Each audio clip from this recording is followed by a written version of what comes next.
इस कार्यक्रम के प्रसारण सहयोगी हैं श्री दिगंबर जैन बड़ा मंदिर, B73B, सेक्टर 27, नोएडा, उत्तर प्रदेश। संरक्षक श्री महावीर जैन, संरक्षक डॉक्टर SP जैन, संरक्षक श्री राकेश जैन, अध्यक्ष श्री पवन कुमार जैन, उपाध्यक्ष श्री निर्मल कुमार जैन, सचिव श्री अजय जैन, कोषाध्यक्ष श्री सुभाष चंद्र जैन, महासचिव श्री चंद्र प्रकाश जैन, प्रबंधक श्री सुबोध कुमार जैन, सदस्य श्री संदीप जैन, सदस्य श्री प्रमोद जैन, सदस्य श्री दिनेश जैन, सदस्य श्री राजीव जैन, सदस्य श्री MP जैन।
महानुभाव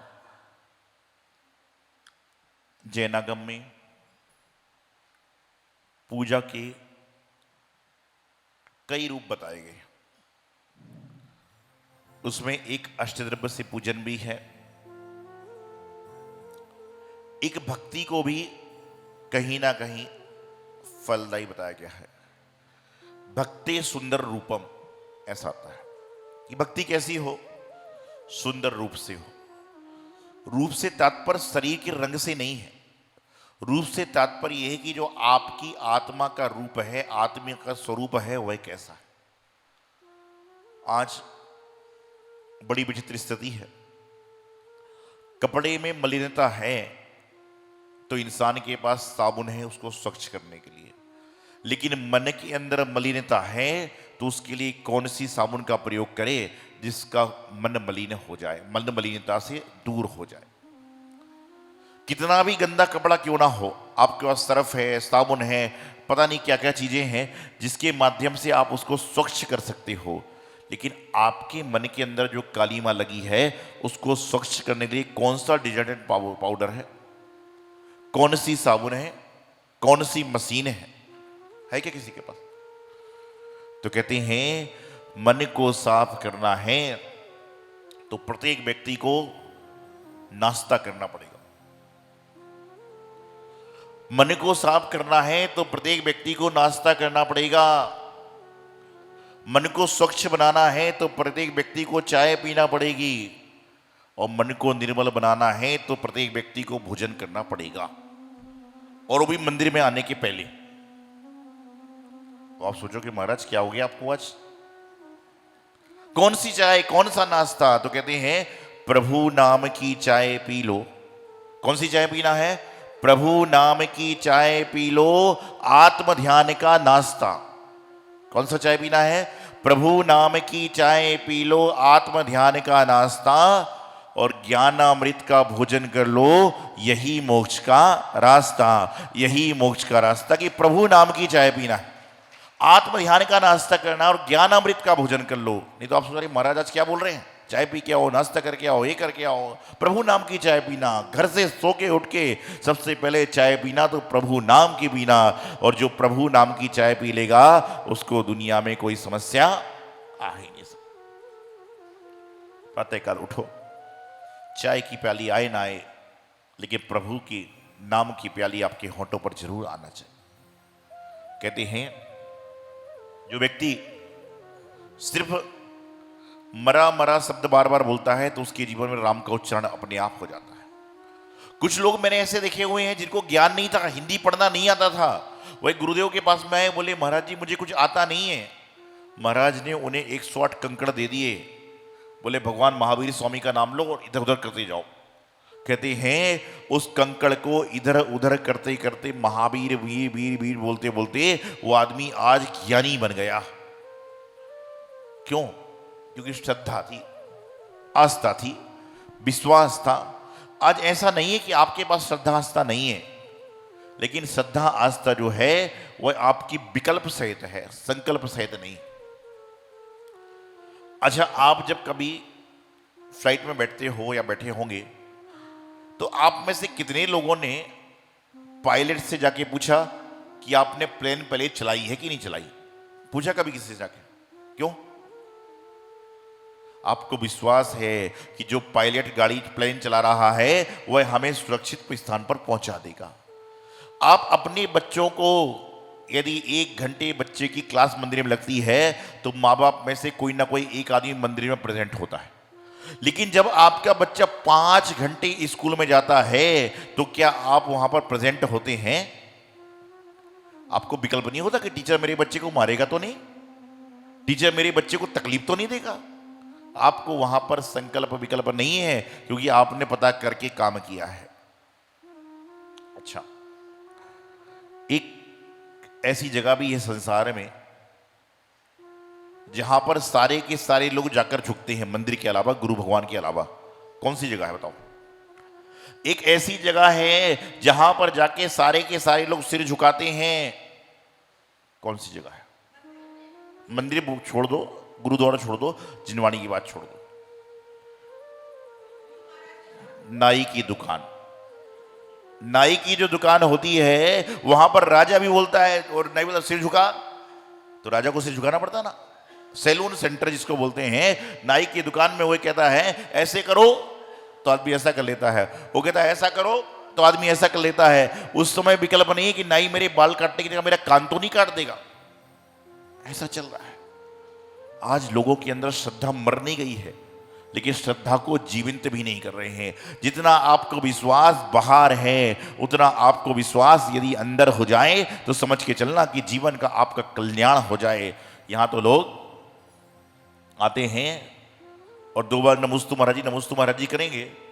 महाराज अपने कोई काम में लगे हैं तो इंसान बोलता रहे कोई बात नहीं, अब नए नए लोग आ गए इसलिए पुरानों की वैल्यू नहीं। लो, अरे क्या है संसार? आप यहां पर नए पुराने करने आए हो कि आप अपना नमोस्तु का फल लेने आए हो? भगवान को आप रोज श्रीफल चढ़ाते हो, भगवान ने तो कभी आपको दिखा भी नहीं, तो भी आप क्या करते हो? डेली नाम जा रहे हो। लेकिन गुरु महाराज के पास में आ रहे हो और कोई कारण से कदाचित कोई काम में व्यस्त है, नहीं हो पाया, और आपके साथ में दूसरा आदमी आया, उसको पीछे लगा दी, आपको नहीं लगा पाया, तो क्या बोलता है इंसान? हाँ, तुझे लगाते, तू ही जाया कर। अरे तू अपने आप को भी देख तो तुझे कितने बार लगी है। आपकी श्रद्धा कमजोर है। आपने तो नमन कर लिया, आपके जीवन का कल्याण हो जाएगा। लेकिन आप नमन भी देख देख कर करते हो कि जब मेरी ओर देखेंगे जब मैं झुकूंगा।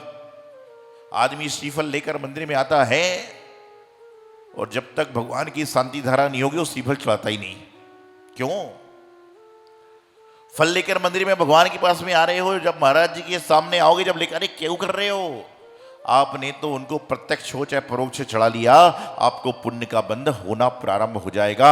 ये भगवान की प्रतिमा, अरिहंत भगवान की प्रतिमा है। आप सोचिए कि भगवान महावीर स्वामी कितने हुए, बताओ मुझे आप। भगवान महावीर स्वामी कितने हुए? एक ही हुए। लेकिन भगवान महावीर स्वामी के नाम की प्रतिमा करोड़ों हैं। क्यों है? क्योंकि एक भगवान महावीर स्वामी के नाम के व्यक्ति ने ऐसा काम किया कि आज करोड़ों जिब्बा पर भगवान महावीर स्वामी का नाम आता है। काम ऐसा किया है, श्रद्धापूर्वक किया है। आज आपका विश्वास, आपका भरोसा धोबी पर है। धोबी समझते हो? कपड़े धोने वाला आदमी, उसके पास आप नई नई महंगी महंगी साड़ी, महंगे महंगे कपड़े धोबी को धोने दे देते हो। कभी आपके मन में क्वेश्चन आता है कि फाड़ तो नहीं देगा? आता क्या? नहीं आता है। लेकिन यदि आपका भाई पहनने के लिए मांग ले, अरे बोले मम्मी मैं नहीं दूंगा, फाड़ दिए तो भाई को देने में डर लग रहा है और धोबी को देने में कोई डर नहीं। ऐसे एक बार हुआ, आजकल चलता ना एमोजन क्या चलता है वो, कि कपड़े आ जाते हैं, पसंद नहीं आए तो वापिस कर दो। ऐसा भी होता है ना, उसमें एमोजन में होता है ना ऐसा। तो एमेजन जो भी होता है, तो उसमें एक आदमी मुझे बता रहा था, जेनी है, दिल्ली का ही, उसका भी काम यही है। बोले महाराज जी मैं एक शादी में गया, वहां पर मेरी कंपनी से जो माल शाम को गया था वही माल पहन के आदमी शादी में आ रहा है, खा रहा है, पी रहा है, डिस्को डांस कर रहा है, और अगले दिन वह शर्ट मेरे दुकान पर वापिस आ गई। बोले कपड़ा छोटा पड़ गया। आदमी इतना चालाक है कि पूरा इस्तेमाल कर लिया, 2-4 घंटे पहन लिया और बोले कपड़ा छोटा पड़ गया। आपको यदि सारी दुनिया में सबसे ज्यादा धैर्यशाली व्यक्ति देखना है तो कौन सा होगा बताओ? सबसे ज्यादा धैर्य, सबसे ज्यादा सहनशील व्यक्ति इस दुनिया में कौन होगा बताओ भाई? सुभाष जी बताओ कौन होगा? कपड़े वाला नहीं। सबसे ज्यादा धैर्यशाली यदि कोई है तो कपड़े में साड़ी की दुकान वाला, कि वहां पर जाकर महिलाएं 20-25 साड़ी देखती हैं और उसके बाद एक भी नहीं लेंगी तो भी कुछ बोलता नहीं है। बोलता है क्या बताओ? घड़ी करके रख लेता है। धैर्य है बेचारे का इतना, तो घर में यदि 2 बार भोजन पानी में गड़बड़ हो तो आदमी थाली छोड़ के चला जाए, लेकिन बोले मजबूरी है, उसका काम है। उसके धैर्य की आप सोचो, लेकिन ये उसका धैर्य नहीं है, ये उसका काम है, व्यापार है। धैर्य तो उसके अंदर भी नहीं है। धैर्य तो ये होता है कि जो हमारे जीवन में जो चल रहा है चलने दो, जो हो रहा है होने दो। तो जीवन में हमेशा हमारी श्रद्धा, आस्था, विश्वास पूर्णतः हो कि हमें बुलाया तो ठीक है, नहीं बुलाया तो भी ठीक है। भगवान महावीर कभी आपको बोलते कि मेरे मंदिर में आओ? नहीं, तो क्यों आते हो फिर? लेकिन महाराज बुलाएंगे तो हम आएंगे। अरे महाराज क्या बुलाएंगे आपको? आपको अपने कर्मों का अशुभ कर्मों का समापन करना है और शुभ कर्मों का संचय करना है, तो आपको हमने उंगली पकड़ के मंदिर तक लाने का रास्ता दिखा दिया। अब आपको डेली अपने हाथ से मंदिर में द्रव्य लेकर आना है। आपको उंगली पकड़ कर चलना सिखा देंगे। बचपन में आप बच्चे को कब तक चलना सिखाते हो बताओ? जब तक वह छोटा होता है। और बाद में उसका हाथ पकड़ोगे तो क्या बोलता है? मम्मी मुझे सब पता है, बोलना मत। आजकल तो 5 साल के बच्चे ही कहते थे। यदि 5 साल का बच्चा कहीं खेल रहा है और उसकी माँ उसको बार बार डायरेक्शन करे तो बच्चा क्या बोलता है? बोले मुझे सब आता है, मुझे मत बताओ। उसको लगता है मेरी इंसल्ट हो रही है। आज जमाना बदल रहा है। पहले के जमाने में माता पिता को देखकर बच्चे प्रसन्न होते थे, और आजकल के जमाने में कहीं रेस्टोरेंट पर बच्चों की पार्टी चल रही है और वहीं से जाते आते माता पिता दिख जाएं तो बच्चा अपना मुंह झुका लेता है कि पापा रेस्टोरेंट में ना जाएं। ये संसार, इसके जन्मदाता कौन है? आप ही हैं। इस कार्य को कराने वाले कौन है? तो आप ही हैं। और आप जो ये कार्य करते हो वही आपके जीवन को बदलाव कराने वाला होता है। तो जो भी है, इंद्रध्वज महामंडल विधान चल रहा है। अभी ट्रेन चली, ट्रेन में आपने देखा डिब्बे चले। ये ट्रेन नहीं है, ये जीवन की ट्रेन है, ये जिन धर्म की ट्रेन है। और जिन धर्म की जो ट्रेन चलती है इसमें डिब्बे कितने हैं पता नहीं, लेकिन ये क्या करती है? कभी आगे कभी पीछे, कभी ऊपर कभी नीचे। ये हमारे जैन धर्म में ऐसे ही होता है। हमारे शुभ कर्म होंगे तो हमारे जीवन की ट्रेन सरपट चलेगी, और हमारे अशुभ कर्म होंगे तो ट्रेन के डिब्बे छूट सकते हैं और एक्सीडेंट भी हो सकता है। यही मंगल सुभावना आचार्य गुरुदेव सिद्धांत सागर जी महाराज।